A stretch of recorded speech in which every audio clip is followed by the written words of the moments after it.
संपदा होगी। दुर्वासा जी ने श्राप दे दिया, स्वर्ग की सारी संपत्ति सारी संपदा पाताल लोक में चली गई, समुद्र में चली गई। सब देवता गए भगवान के पास, विष्णु जी के पास में, प्रभु स्वर्ग में तो संपदा नहीं है, लक्ष्मी नहीं है, धन दौलत सब चली गई पाताल लोक में। भगवान ने कहा क्यों चली गई?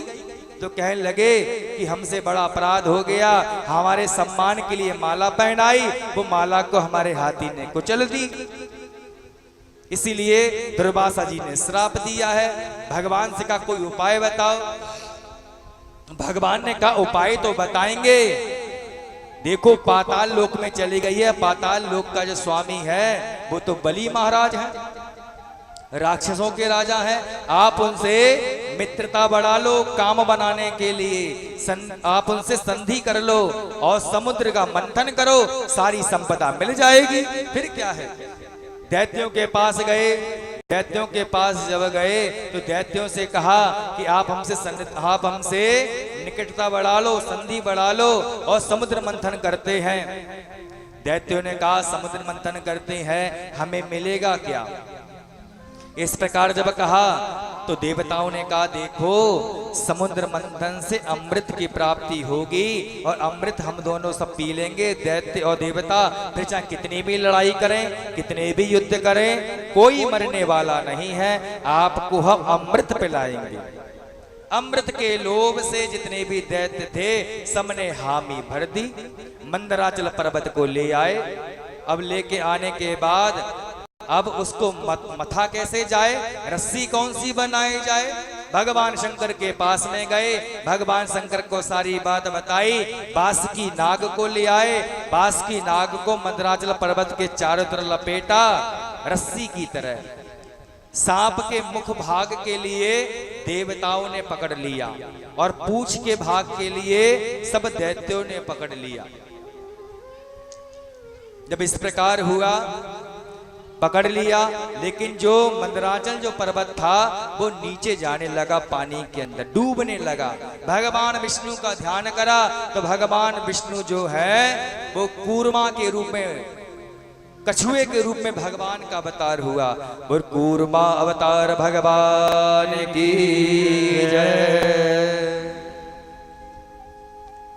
अब मुख के भाग की तरफ देवता लग गए और पूंछ के भाग की तरफ सब जितने भी हैं दैत्य सब लग गए। मन में विचार किया क्या करें, देवताओं ने सोचा कि मुख के भाग को पकड़ तो लिया है, लेकिन जब मंथन होगा, जब सांपों का जहर गिरेगा तो सब देवता जलकर राख हो जाएंगे, जल जाएंगे, क्योंकि जहर जो बहुत गर्म होता है।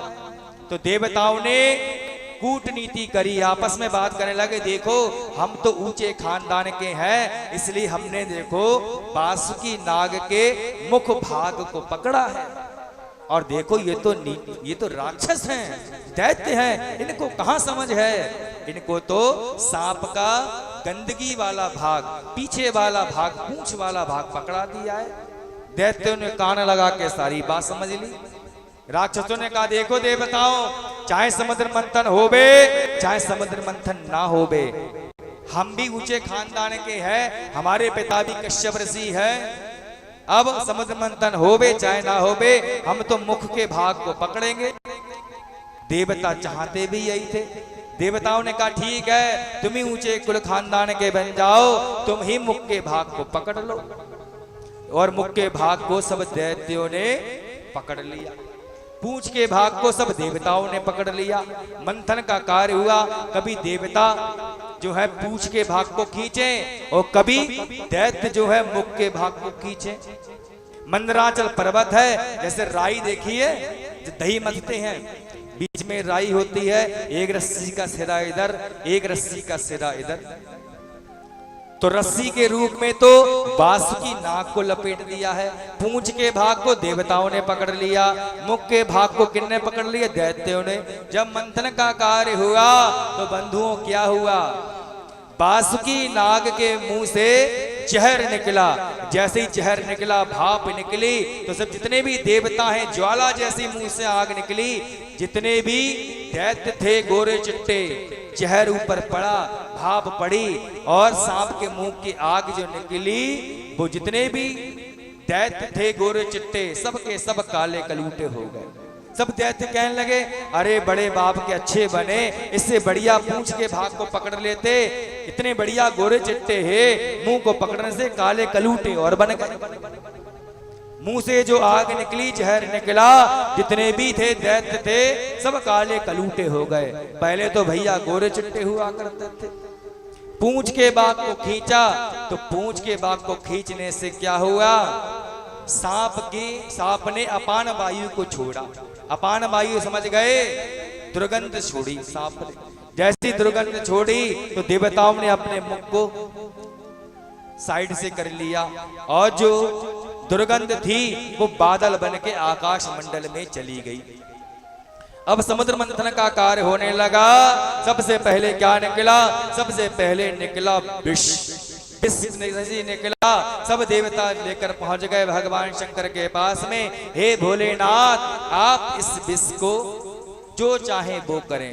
भगवान शंकर के पास पहुंचे, भगवान शंकर ने अपनी अंजलि को किया, रा बोला तो भगवान शंकर का मुख खुल गया। सारा विष जो है भगवान शंकर ने अपने पी लिया, और फिर मां बोला तो मुख बंद हो गया।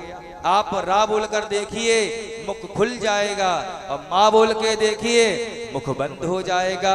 रा और मां के बीच में सारा विष भगवान भोलेनाथ ने पी लिया, तो मानो विश्राम ही हो गया। भगवान शंकर ने विष पिया। आइए भगवान शंकर ने किस प्रकार विष किया, ये भी सुनते हैं। सभी जय जयकार करेंगे। भगवान शंकर ने विष को पिया है, किसके लिए, सभी के कल्याण के लिए।